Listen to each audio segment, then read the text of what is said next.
আমি অনেক দিন পরে এই পাতাটা দেখতে পেলাম। এটা আমরা ছোটোবেলায় খুব খেয়েছি, জানো তো? তোমরা কি চেনো এই পাতাটার নাম? কি বলবে? দেখো, এটা হচ্ছে সেই জিনিস আমি যেটা দেখাতে চাই তোমাদের। তোমরা কে কে চেনো বলো, এটা কে কি নামে চেনো অবশ্যই বলবে। তো আমি বাবার বাড়ি এসেছি, আমরা ছোটোবেলা খেয়েছি, জানো তো? আমরা ছোটোবেলায় এরকম প্রচুর খেতাম। তো অনেকদিন থেকে এই পাতাটা খুঁজে পাইনি, তাই খাওয়া হয়নি। এখন একটু বৃষ্টি হতে দেখেছি না, গাছটা হয়েছে। তো আমি গিয়ে যখন খুঁজি না, এতগুলো পেয়েছি। তো এটাকে তো আমরা ছোটোবেলা দয়া পাতা বলে জানতাম, মানে এটা হচ্ছে জেলি পাতা। এটা হচ্ছে এটা দিয়ে জেলি তৈরি করে আমরা খেতাম। কীরকমভাবে খেতাম তো সেটা তোমাদের সঙ্গে শেয়ার করছি। এই পাতাটাকে ভালো করে ধুয়ে এটাকে একটু জল দিয়ে ভালো করে এরকম চটকাতে হবে। তো আমি তো ছাঁকনিতে ছেঁকে করে এরকম একটা বাটির মধ্যে বসিয়ে দিয়েছি।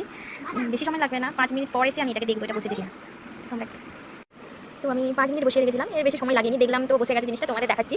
এই দেখো, পুরো জেলির মতো বসে গেছে। আমি বাটির মধ্যে বসেছিলাম, তো এই দেখো পুরো জেলির মতো বসে গেছে। তো আমি এটাকে প্লেটের মধ্যে ঢেলে ট্রাই করবো ওঠে কিনা, ভালো মতো বসেছে কিনা। তো এই বাটিটার আমি প্লেটটার মধ্যে ঢাকা দিয়ে এবারে আমি উল্টানোর চেষ্টা করবো হয় কিনা, বসেছে কিনা। জানি না কি হবে।